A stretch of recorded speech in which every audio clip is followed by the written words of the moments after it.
It is Locked On NBA Game Night for the night of Wednesday, November 26th. On today's show, the Pistons win streak comes to an end. Chet Holmgren hits a dagger, and Erik Spoelstra joins rare company. All of that and more on today's Locked On NBA Game Night. When that final buzzer rings, you know it's time for Locked On NBA Game Night. All the post-game reactions to every game across the league, every single night, with insights only the hosts at Locked On can provide. It's the true NBA fans' one stop for all the action. Every game, every night. It's Locked On NBA Game Night. Tipping off now. Hello and welcome back to Locked On NBA Game Night. Every game, every night. Thank you for making Locked On NBA your first listen every day. I'm Wes Goldberg. Joining me as he does every Wednesday night, it's Tony East.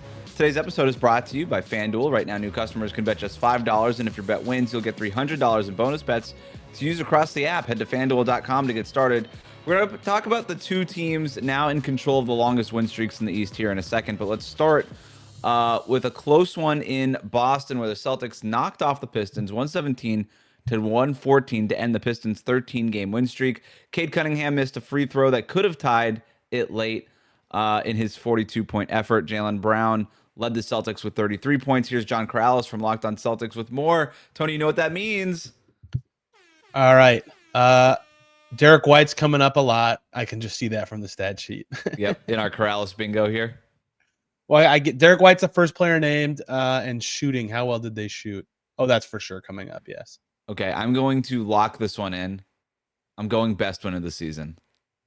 All right, let's play it. Well, obviously, this is the best win of the season for the Boston Celtics. I'm John Corrales from the Locked On Celtics podcast. Celtics did a lot of the things that we were talking about in our last podcast, going small against the size that the Pistons threw out there, and it bothered the Pistons. You can tell they were turning the ball over a ton, and the Celtics shooting finally came through. Derrick White. We've been waiting for this Derrick White breakout. He had 25 second-half points, just a monster in the fourth quarter. The Celtics needed all of it. They hit 23 pointers on their way to this 3-point win. I don't know what else to say about this. It's just so much about this gritty win. The Celtics made so many 50-50 plays.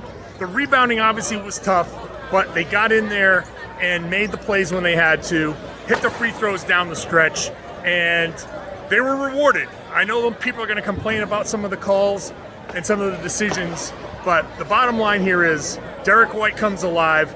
The Celtics make all the plays. They snap the Pistons' win streak, and this is one that they should celebrate for a little while.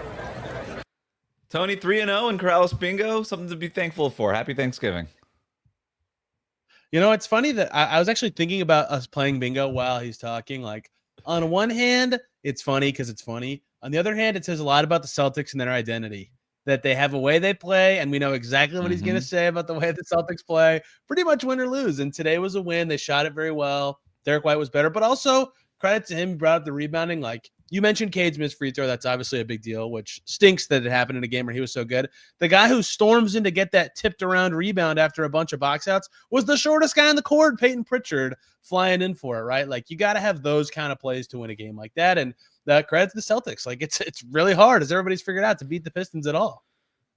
It is. And look, Ku Khalil over at Locked On Pistons has been on this over the last couple of weeks while this 13-game win streak has been going on. And it is a little true that they haven't really beaten anybody. And then they get this primetime game in Boston against a Celtics team that was also missing key guys like Neemias Queta and all these other guys. Obviously Jason Tatum and that goes without saying. But look, I'm just going to read you the wins that they have during that win streak. Orlando, before Orlando figured things out. Dallas, obviously not good. Memphis, Utah, Brooklyn, Philadelphia without Joel Embiid, Washington, Chicago, Philadelphia, your Indiana Pacers, Atlanta, Milwaukee without Giannis, your Indiana Pacers, and then they lose to the Boston Celtics.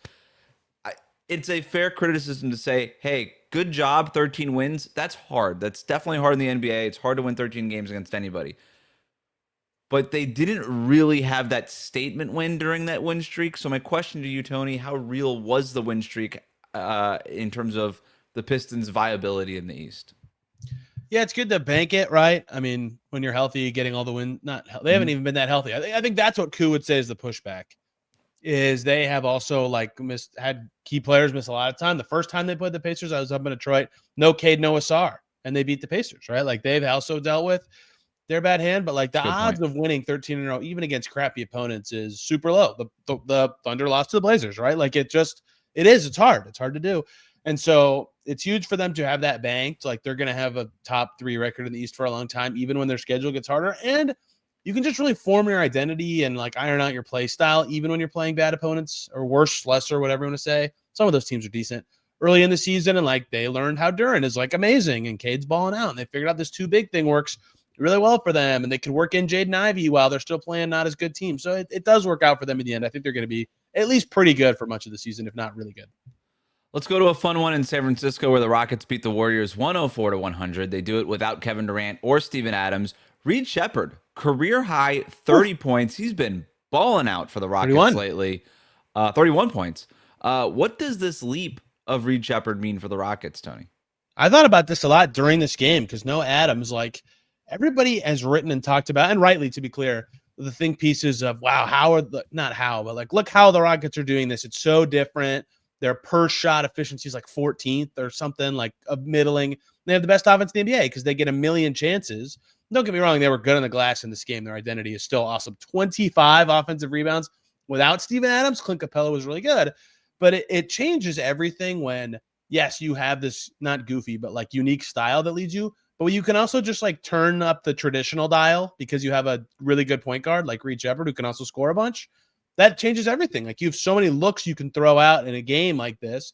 And so late, he was great the whole game. I think his other big game everybody remembers, he was really good in just the first half. Like this one was more spread out across the whole game against the Warriors, who, if you've kept up with the Warriors Rockets at all for the last 10 years, the Warriors always beat the Rockets. Not this time because Reed Sheppard was that good, even with guys out. So he's been huge, and he's kind of given them 2 forms of a team, which I think has been really crucial. I like the way that you phrase that. And you mentioned the big second quarter he had the other day. This one was mostly in the second half, 9 points in the third quarter, 16 points in the second half overall. But what Reed Sheppard does for this Rockets team is he kind of just powers these one-man runs for them. Yeah. And just drags them back into these games. They don't win this game without Reed Sheppard dragging them back into this game, and then they can kind of get back into all those things that they want to get to in terms of being oversized and beating you on the offensive glass and all those things. It felt like the Warriors were so in control of this entire game until Reed Sheppard just took over. And he's got this really interesting, like 5-foot jump shot, very TJ McConnell-like, right, Tony? Like where he's just like, you're so close to the basket? Why is there a jumper? He's like, well, because I'm little and I got to do this. And it goes in a lot. Obviously, the quick trigger on the pull-up threes is huge in terms of spacing for this Houston team. But the other big story here is Steph Curry. He leaves the game, goes to the locker room with 35 seconds left. The Warriors had the ball at that point on an inbound play. Steph just could not stay in the game. He had banged his knee or his leg or something a couple of possessions before that. He was grimacing, limping up and down the court, and he just took himself out and walked to the locker room. He's missed time already this season. We're recording this right after the buzzer, so we don't really know what the prognosis on Steph is going to be. We probably won't know it for a day or so anyway. But Steph's getting up there in age, Tony. He's already missed some time. Are you concerned about his ability to stay healthy this season? Yeah, I mean, contact is going to bother people of his age more than other players, and he gets hit a lot because of the way that he plays, and like he tries to play through injury because I think it was tied at 91 when the play happened, and so he's like trying to stay in there, but he missed a contested 3, and then he comes out, and like that inbounds play after he went out was the saddest play ever. Right? Like they just immediately threw a terrible turnover, right? Like he is, you know this, you covered them for forever. Like he is everything for them, and without him, they're significantly lesser. So I think he tries to play through stuff like this at the end of a game like this for that reason, and it's going to be tough. They're going to maybe be without him for a bit because he's older and gets hurt, and this is a winnable game. And they lost Steph at a key moment. He wasn't great tonight, to be clear, but you just never will doubt Wardell in crunch time. So bad for the Warriors. And yes, I do think he's becoming miss at 1 in every 7, 8 range. I don't know, ish. The Warriors are an old roster. This is the concern that you have with the Warriors. Nobody doubts the ceiling that they can hit on any given night, but the idea of this aging team with Steph Curry being a little fragile the way he has been lately, having that team win 4 playoff rounds, it seems like a little bit of a long shot there. But that would be the concern, I guess, if you're Golden State. Coming up, the Heat beat the Bucks on Wednesday night. Erik Spoelstra joins from our company. We'll tell you what he did after this.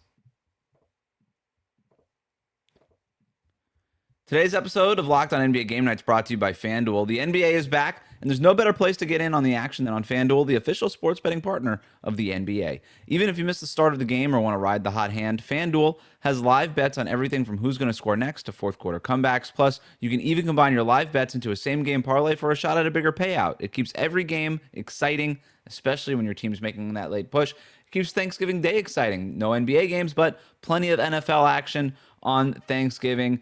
If you want to try to avoid talking to family or find something to talk to your family about, play some bets on FanDuel, and you can enjoy some of these Thanksgiving NFL games. Right now, FanDuel is giving new customers $300 in bonus bets when your first $5 bet wins. So head to FanDuel.com to sign up and play your game with FanDuel, the official sports betting partner of the NBA.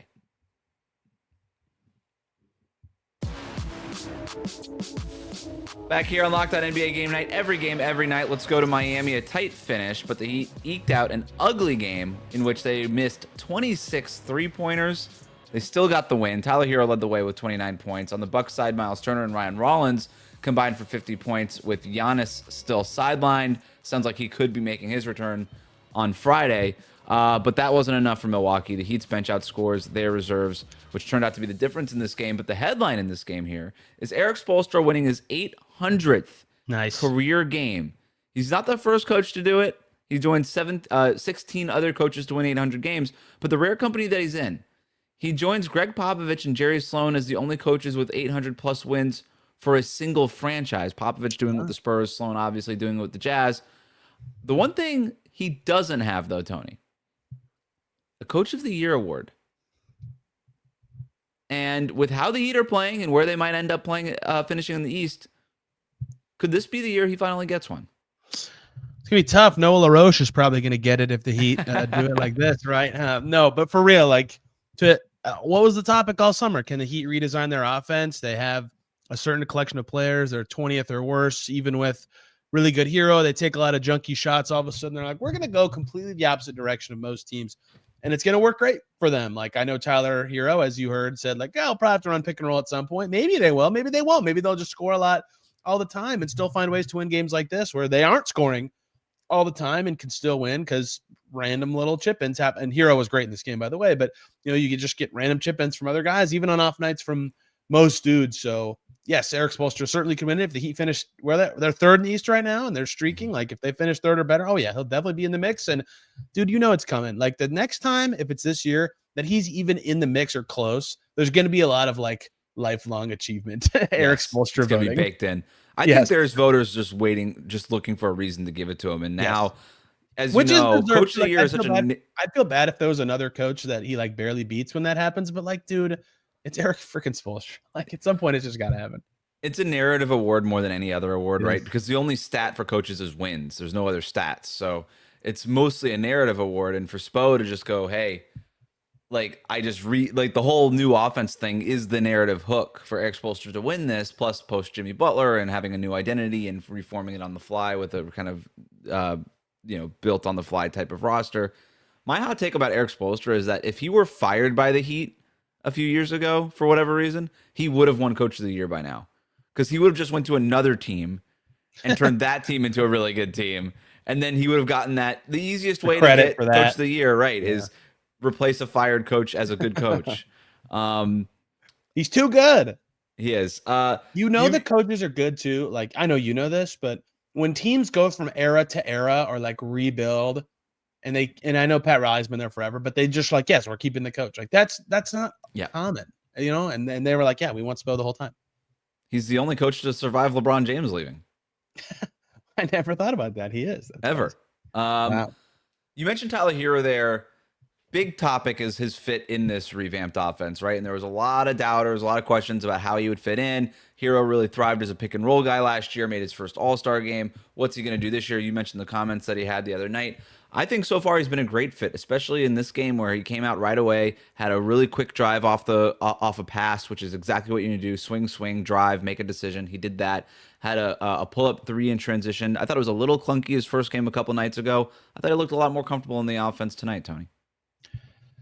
Indeed, that's great. I mean, and I think ultimately, I don't know how you feel about this. I ultimately think he's right. Like at some point to maximize him when he specifically is on the floor, they might mix in a little bit more of it. It's traditional pick and rolls because it works, right? Like Right. that's the reason teams have gone back to it over and over and over again. It opens up something for someone. So yes, they should keep doing what's been a brilliant offense without Hero, but they should also try to maximize this situation. Nice to see, by the way, as someone who covers the Pacers, that Miles Turner still just completely cooks every time he goes to Miami for some reason. He is awesome in the Kaseya Center.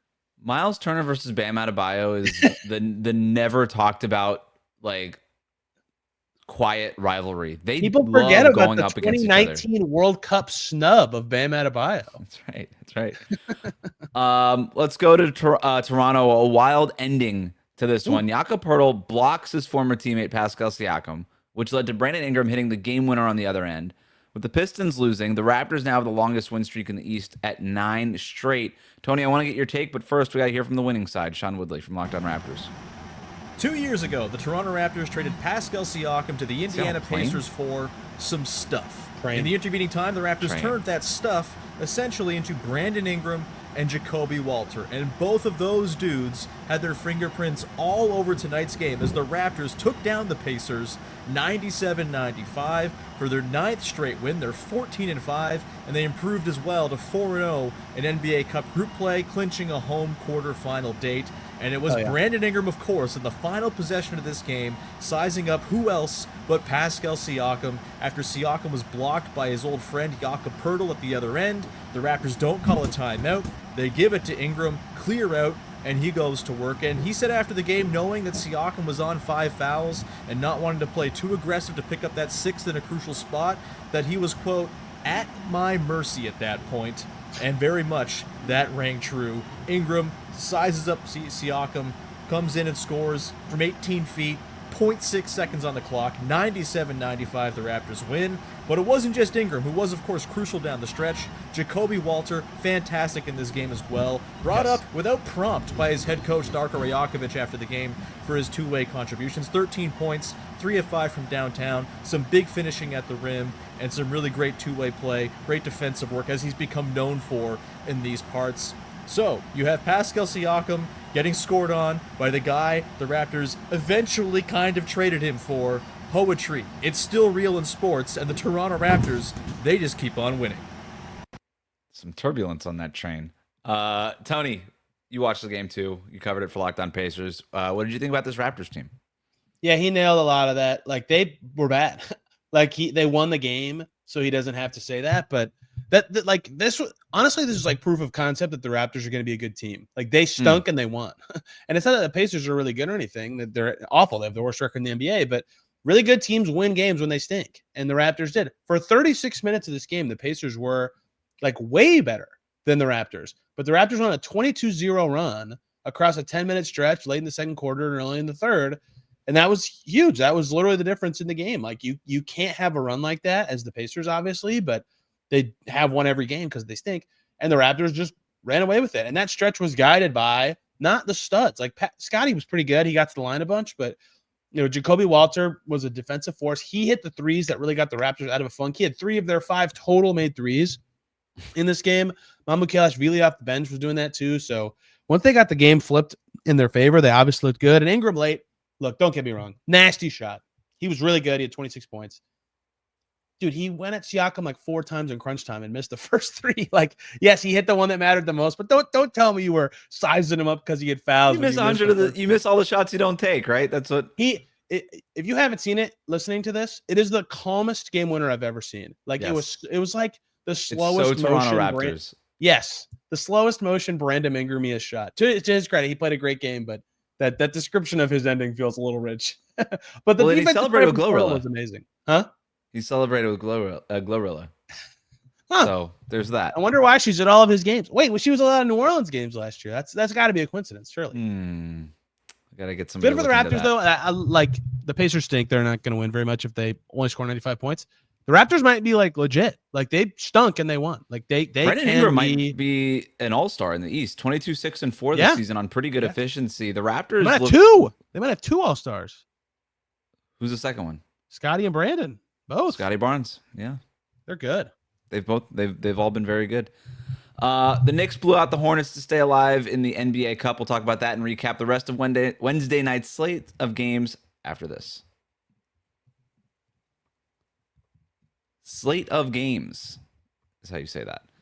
The NBA season is heating up, and DoorDash has found the perfect way to keep fans in their bag all season long. Whether you're watching for the highlights, your fantasy team, or just your favorite player, DoorDash makes every game night even better. DoorDash is the official on-demand delivery platform of the NBA, and they're celebrating with something called the Bag Drop. Every time an NBA player scores 50 points in a game, DoorDash drops 50% off your order with Dash Pass the next day, and you're automatically entered for a chance to win the ultimate fan bag. We're talking player-inspired drip, exclusive gear, stuff that you're actually going to want. I love that it's not just food on DoorDash. You can get everything from snacks to drinks to headphones, ice, even socks, all delivered. DoorDash has you covered for late night highlights, last minute watch parties, and double overtime fuel ups. So next time somebody goes off for 50, use the promo code NBA50 the next day to get 50% off your DoorDash order with Dash Pass, plus your shot at the bag drop. Dash Pass members only, 50% off up to $10 a day after a 50-point game with the promo code. Terms apply, no purchase necessary, ends April 13th, open to U.S. residents 21 or older. Visit DoorDashInYourBag.com for full details. DoorDash, in your bag, all season long. Thanks for tuning in to Locked On NBA Game Night. If you're enjoying the show, make sure you hit that subscribe button on YouTube. Follow us on your podcast app. Let's wrap up the rest of Wednesday night's slate. We're going to go to OKC, where the Thunder overcame a gritty Minnesota team with a 113-105 win. SGA's 40 points carried them past a Timberwolves squad that fought hard but could not close it out. Here's Ben Beacon from Locked On Wolves with more. The Minnesota Timberwolves dropped their third straight game, losing to the Thunder by 8 points on Wednesday night. I'm Ben Beacon, host of the daily Locked On Wolves podcast. And the Timberwolves played much better. It wasn't quite the same as the collapses against Phoenix last week and Sacramento last time out, but it was still problems in the final couple of minutes that ultimately did the Timberwolves in this one. They were actually down 10 at halftime. They had just 39 points at the break, but had a strong third quarter and ultimately actually had a lead against OKC in the fourth. But down the stretch, they just couldn't execute. Once again, in the final couple of minutes, SGA had 40 points on the night. The Timberwolves executed their game plan fairly well. They had 12 offensive rebounds. They got to the line 37 times.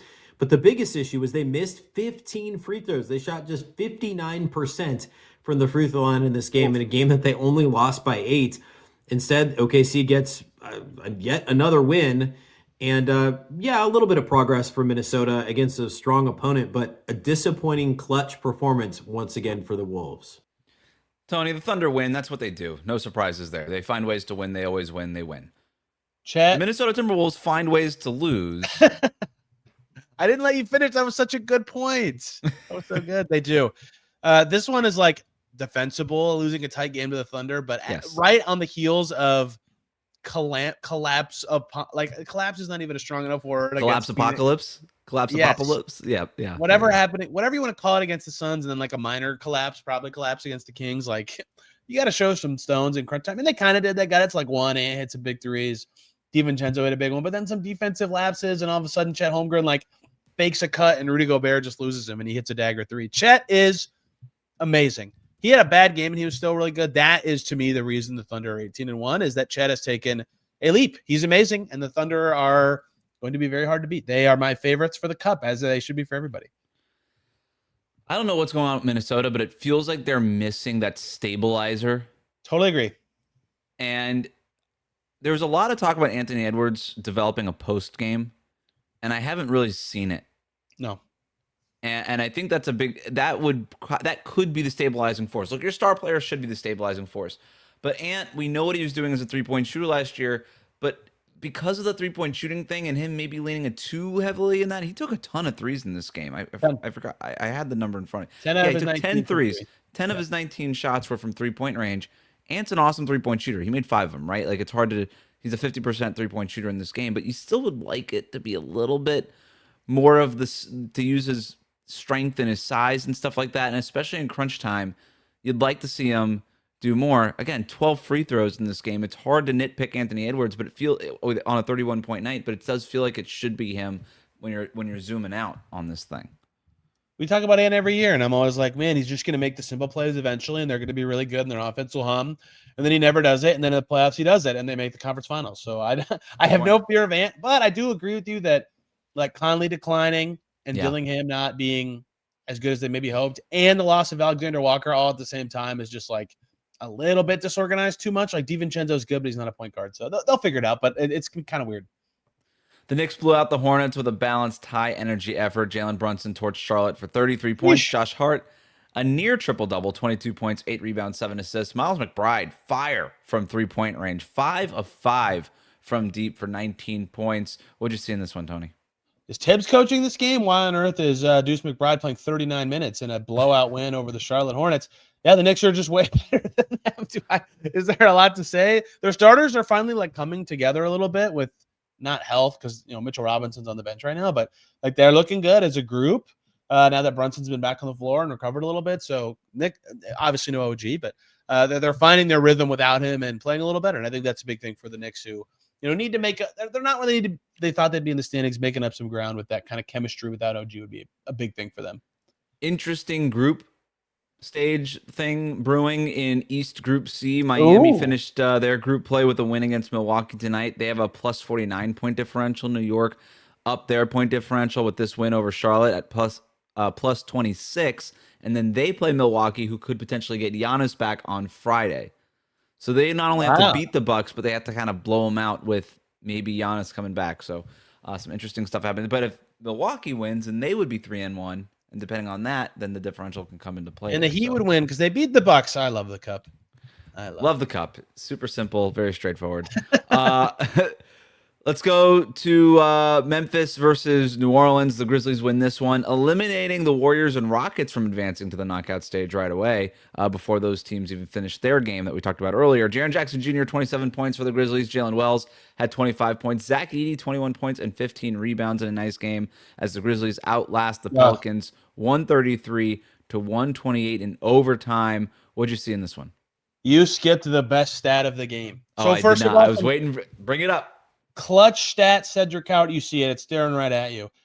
Overtime game. Zach Edey plays 35 minutes plus 39. He was awesome. He has that gravity. He's huge. He can finish. He has defensive presence. He's amazing. The second he came out of the game, like every single time, the Pelicans are like, sweet, finally. And then they just surge and get right back in. Like, how are you plus 39 in a 5-point overtime win? That's impossible. It's an amazing stat, and it's not even my favorite stat from this game. That's not where I thought you were going with this. For sure. Look at so if you're on NBA.com box scores, by the way, before you talk, look at the game chart, and you can see when Zach Edey subs out. It's just an up and down wave in favor of the Grizzlies. Vince Williams Jr., 17 assists. Oh yeah, and he had Did you see his glitch three? I did not. He took a three and he forgot to shoot midair. And then right before he hit the ground, he just threw the ball 6 inches forward. Antonio Daniels on the Pelicans broadcast said he held X for too long. Good 2K reference. Yeah, he was balling, man. The Pels need anything to go there. Or the Pels. We need to investigate. They got it. We need to investigate these 17 assists though, because that's. I'm not sure I'm buying it. The scorekeeper might have been taking some liberties with some of those, but I don't want to call it out too much because I haven't watched them yet. Suns beat the Kings on the road as we close today's episode out 112-100. Mark Williams, 21 points and 16 rebounds. Colin Gillespie with 21 points.